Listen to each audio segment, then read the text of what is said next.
누가복음 3장과 4장 말씀입니다. 예수님께서 빈들에 거하면서 요단강에서 회개의 세례를 전파하는 세례 요한을 찾아가셔서 세례 받으십니다. 그리고는 4장에 있듯이 성령에 끌려 광야로 나가 사단에게 시험 받으시고 그 뒤로부터 공생의 사역을 시작하시는데 병도 고치시고 귀신도 쫓아내시지만 예수님의 사역은 그저 단지 치료와 죽기가 아니라 4장 43절에서 직접 말씀하시는 것처럼 하나님 나라 복음을 전하시는 것이었습니다. 이 하나님 나라 복음은 4장 18절로 19절에서 예수님께서 이사야 선지자의 예언을 인용해 말씀하셨던 것처럼 죄에 포로된 하나님 백성에게 자유를 줌으로써 그들로 하나님의 은혜를 깨닫게 하는 것입니다. 곧 눈먼 자를 보게 하고 귀신 들린 사람에게서 귀신을 쫓아냄으로 말미암아 병과 귀신 곧 사망 권세에 눌린 채 살아가고 있는 하나님의 백성으로 하여금 하나님께서 지금 그들과 함께 하고 계시는 것을 깨달아 알게 하는 것입니다. 그러니 보십시오.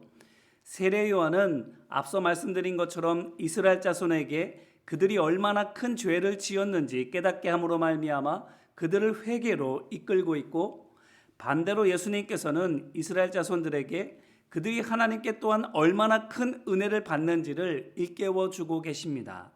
하나님께서 함께 하신다는 위로의 말씀으로 뿐만 아니라 그 함께 하심의 증거로 병 고쳐 주시고 귀신을 쫓아 주심으로 이렇게 먼저 세례 요한이 회개하게 하고 예수님께서 치유해 주십니다. 이게 오늘 말씀 누가복음 3장과 4장의 주된 내용입니다. 그런데 이를 통해서 우리가 무엇을 알 수 있습니까? 바로 세례 요한과 예수님께서 하신 이 일이 하나님의 백성으로 하여금 다시 하나님 백성답게 하시는 회복의 사역이다라는 것을 알 수 있습니다. 하나님의 백성이 어떻게 하나님의 백성다움을 회복한다고요? 회개와 치유로. 이건 이렇게 생각하시면 이해하기 좋습니다. 녹슬어 쓸 수 없게 된 수도관이 있습니다. 다시 사용해야 하는데 어떻게 해야 할까요? 녹슨 것을 페인트로 그냥 덮어버리면 됩니까? 아니지요. 당장은 새 것같이 된 것처럼 보여도 얼마 안 돼서 밑에 있는 녹이 페인트를 밀어내고 말 것입니다. 그래서 애써 칠한 페인트를 다 떨어져 나가게 할 것이지요. 그러므로 녹을 벗겨내야 하는데 그러면 녹을 벗겨내면 또 끝입니까? 아니지요. 위에 페인트 칠을 해야 합니다. 안 그러면 녹만 벗겨내고 그냥 사용하면 얼마 못 가 또 녹이 생겨서 녹물이 흘러나오게 될 것입니다. 이처럼 녹은 놔두고 페인트 칠만 해서도 안 되고 녹만 벗겨내고 그냥 사용해서도 안 됩니다. 녹을 벗겨내고 그 다음에 그 위에 페인트 칠을 해야 되지요. 그래야 깨끗한 새로운 수도관이 될 수 있습니다. 이 일이 바로 세례 요한과 예수님께서 하신 일이다라는 겁니다. 세례 요한은 녹, 곧 죄를 벗겨내고 예수님께서는 그 위에 페인트 칠, 곧 하나님 나라 복음을 전하셨습니다. 그래서 녹슬어 못 쓰게 된 수도관 같은 이스라엘 자손을 깨끗해진, 그래서 거룩한 영향력을 흘려보낼 수 있는 하나님의 백성으로 거듭나게 하셨습니다. 이렇게 하나님의 백성이 다시 하나님 백성답게 되려면 회개하고 하나님 나라 복음으로 덧입어야 합니다. 그 시작이 회개인데 어떻게 회개해야 할까요? 어떻게 하는 것이 회개일까요? 그냥 잘못했습니다. 다시는 그러지 않겠습니다. 이러면 되는 겁니까? 오늘 말씀 3장 7절을 보시기를 바랍니다. 이스라엘 자손을 향해서 그들의 죄를 고발하면서 회개의 세배를 선포하는 세례 요한에게 많은 사람들이 찾아옵니다. 왜 오겠습니까? 세례받고 자기 죄가 없어지기를 바라서. 그런데 그들을 향해서 세례 요한이 뭐라고 말합니까? 잘 생각하셨습니다. 어서 오십시오. 이렇게 말합니까? 아닙니다. 독사의 자식들아, 누가 너희에게 일러 장차 올 진노를 피하라 하더냐? 이렇게 호통을 칩니다. 왜 혼냅니까? 여기에 온다라는 그 자체가 내가 죄인인 것을 인정한다라는 것인데 이거야말로 칭찬받아야 할 정직이고 용기인데 왜 혼냅니까? 이어지는 8절 말씀을 보시기를 바랍니다. 세례 요한이 말합니다. 그러므로 회개에 합당한 열매를 맺고. 아멘. 뭐가 더 필요하답니까? 회개에 합당한 열매. 이 말인즉슨 회개했다고 인정받기 위해 필요한 열매가 있다라는 겁니다. 그 열매가 있는데 어디에서 그 열매가 맺혀야 된다라는 것입니까? 이어지는 10절로 14절 말씀을 보니까 친절하게 말해주고 있는데, 세례 요한이 살고 있는 빈들도 아니고 세례 받을 장소인 요단강도 아닌 그들 각자의 삶에서입니다. 그러니 알겠습니다. 세례 요한이 불같이 화내는 이유를. 삶의 변화 없이 그저 세례받는 것으로 의인 증서를 받으려고 했기 때문입니다. 그런데 그걸로는 안 된다는 겁니다. 열매가 없으면, 삶 속에 변화가 없으면 세례 그 자체는 그저 물에 몸을 담갔다 나오는 것일 뿐이다 라는 겁니다. 열매는 내가 어디서 어떻게 죄 짓고 있는지를 깨달아서 그것을 바로잡는 것입니다. 이것이 세상 법과 관습이 아닌 하나님께서 죄라 하시는 것을 죄로 여기는 가치관의 전환과 그것에 따라서 내 삶을 뜯어고치는 이것이 회개에 필요한 열매, 곧 회개했다고 하나님께로부터 인정받는 열쇠인 것입니다. 이 열쇠로만 세례가 회개의 인증이 됩니다. 자, 이것이 어디에 나와 있습니까? 오늘 말씀 3장 21절로 22절 말씀이 있지요. 보십시오. 예수님께서 세례 요한에게 나오셔서 세례를 받으실 때에 무슨 일이 있습니까? 너는 내 사랑하는 아들이라 내가 너를 기뻐하노라 라는 하나님의 음성이 들려집니다. 인증입니다. 깨끗하다는. 자, 이제 이렇게 인증받으신 예수님의 모습을 보시기를 바랍니다. 4장 1절 말씀, 예수께서 성령의 충만함을 입어. 4장 14절 말씀, 예수께서 성령의 능력으로 갈릴리에 돌아가시니. 4장 41절 말씀, 자기를 그리스도인 줄 알미러라. 아멘. 어떤가요? 성령과 은혜와 능력으로 충만하십니다.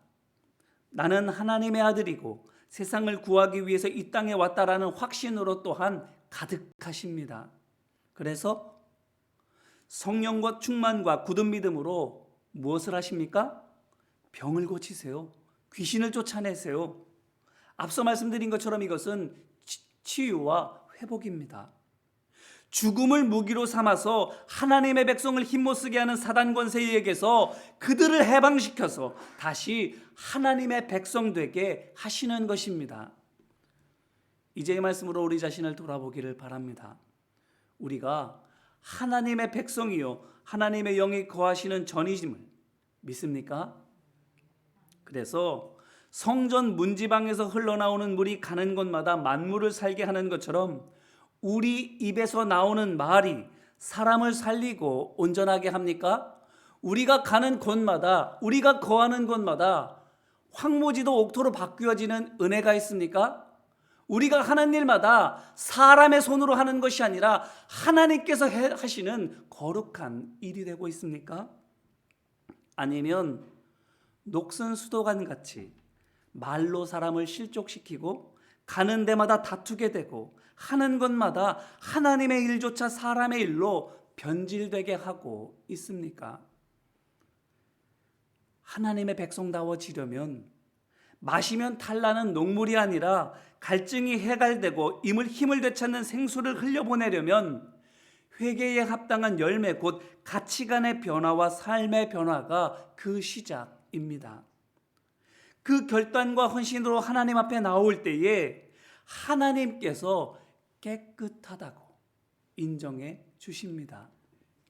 그래야 하나님께서 깨끗하다고 인정해 주시는 하나님의 자녀가 되어야 우리 입에서 나오는 하나님 나라의 복음의 회복의 역사가 일어나게 되는 것입니다. 그렇습니다. 우리가 바뀔 때 우리가 만나는 그들이 변화됩니다. 우리가 바뀔 때 우리가 있는 그곳이 바뀝니다. 우리가 바뀔 때 우리가 하는 그 일도 바뀝니다. 그러므로 바라기는 말씀의 거울에 우리 자신을 비춰보시기를, 세상의 기준이 아니라 하나님의 기준에 우리 자신을 맞추어 가시기를 주님의 이름으로 기원합니다. 그래서 하나님 백성된 권세와 능력을 회복한 우리를 통해서 또 다른 치유와 회복의 역사가 있게 되기를 소망하고 축복합니다. 이제 같이 기도할까요? 예수의 기도로 우리의 마음과 몸과 삶 가운데 끼얹은 그 많은 녹들을 벗겨낼 수 있게 되기를 원합니다. 같이 기도하겠습니다. 하나님의 아들 예수 그리스도여, 우리를 불쌍히 여겨 주옵소서. 하나님의 아들 우리 주 예수 그리스도여, 하나님의 백성임에도 불구하고 거룩한 영향력을 흘려보내기보다 녹물을 흘려보내고 있는 우리 자신을 불쌍히 여겨 주옵소서. 말씀의 권위로 우리가 말하는 곳에서 하나님의 말씀을 느끼게 되고, 우리가 하는 일을 통해서 하나님의 거룩하신 역사를 보여주는 것이 아닌 녹물을 흘려보내서 그 물이 흘러가는 곳마다 더러워지는 일들이 있지는 않은지 우리 스스로를 돌아보며 주님 앞에 회개하오니 주님 우리를 불쌍히 여겨 주옵소서. 하나님의 아들 예수 그리스도를 알아보지 못하고 오히려 밀어내려 떨어뜨려 죽이려 하는 고향 사람들처럼 하나님의 말씀을 말씀으로 듣지 못하고 하나님의 역사를 하나님의 역사로 사모하지 못하는 그렇게 눈먼 사람으로 무지한 자로 살아가고 있지 않은지 우리 스스로를 돌아보며 주님 앞에 기도하오니 주님 우리를 불쌍히 여겨 주옵소서. 하나님의 권능으로 세상을 변화시켜야 되는데 오히려 변질되어져서 우리가 하는 모든 일들마다 변질된 모습으로 살아가고 있지 않은지 우리 스스로를 돌아보며 주님 앞에 기도하오니 주님 우리를 불쌍히 여겨 주옵소서. 주님 긍휼과 자비를 베풀어 주옵소서. 은혜와 사랑 많으신 아버지 하나님, 회개가 하나님의 백성이 하나님 백성 되는 그 시작임을 말씀을 통해서 보게 하여 주심 감사드립니다. 깨끗해지는 것으로 만족한 것이 아니라 그 위에 하나님 나라의 복음이 덧입혀져야만 그 깨끗함이 온전히 지속되어지고 거룩한 하나님의 백성으로 살아갈 수 있음을 또한 깨닫게 하여 주심도 감사드립니다. 주님, 이 시간 하루를 시작하는 이때에 회개함으로 시작하게 하여 주옵시고 하나님 말씀을 우리 삶의 기준으로 삼아서 그 말씀의 능력을 덧입는 복된 하루의 삶을 살아갈 수 있도록 주님 인도하여 주옵소서. 녹물을 흘려보내는 것이 아닌 깨끗한 생수를 흘려보낼 수 있는 하나님의 백성 되게 하여 주옵시고 주님 베풀어 주시는 지혜와 은사와 능력으로 우리의 삶의 자리에서 많은 이들을 주님께로 인도하는 그리스도의 편지요 향기된 삶을 살게 하여 주옵소서. 우리의 언약함을 불쌍히 여겨 주옵시고 우리의 더러움을 주님 앞에 온전히 회개하며 하나하나 씻어나갈 때에 거룩한 하나님의 백성이라는 인정을 확신으로 받게 하여 주옵시고 삶의 자리에서 하나님 자녀된 권세와 능력을 가지고 힘써 봉사하며 하나님의 일들을 감당케 하여 주옵소서. 우리를 사용하여 주시고 우리를 통하여 주님 영광받아 주옵소서. 예수 그리스도의 이름으로 기도드립니다. 아멘. 이제는 우리 주 예수 그리스도의 십자가 은혜와 하나님 아버지의 독생자를 아끼지 아니하시는 사랑하심과 성령님의 우리에게 지혜와 능력과 감사를 주시고 우리의 삶의 능력과 권능으로 역사하여 주심이 오늘 하루를 하나님의 백성으로 살아가기를 소망하며 회개하고 하나님의 말씀을 덧입는 모든 하나님의 백성들 위해 이제와 같이 영원히 함께하여 주시기를 간절히 축원하옵나이다. 아멘.